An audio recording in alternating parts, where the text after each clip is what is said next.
আল্লাহু আকবার, আল্লাহু আকবার, আল্লাহ। মসজিদ মহান রাব্বুল আলামিন আল্লাহর ঘর। মহান রবের সান্নিধ্য পেতে সন্তুষ্টি লাভের আশায় যুগে যুগে মসজিদ নির্মাণ করে আসছেন ধর্মপ্রাণ মুসলমানরা। আজানের সুমধুর ধ্বনি মসজিদকে আরো প্রাণবন্ত করে তোলে।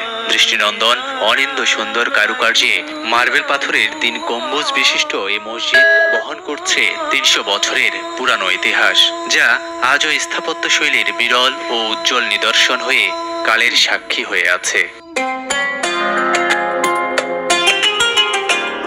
নজরকাড়া এই মসজিদের নির্মাণ শৈলী দেখে প্রশান্তি বহে যায় শরীর ও মন জুড়ে।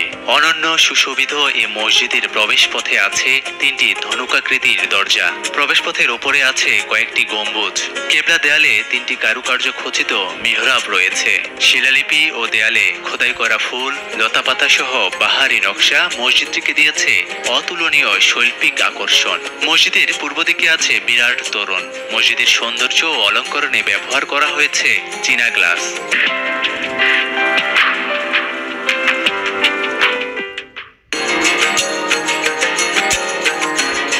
দিল্লির বিখ্যাত জামে মসজিদের অনুকরণে মোগল জমিদার আমানুল্লাহ খান এই মসজিদ নির্মাণ করেন, যা আজও মোগল স্থাপত্যের শিল্পের অনন্য নিদর্শন হিসেবে দেশি বিদেশি পর্যটকদের এখনো বিমোহিত করে চলছে।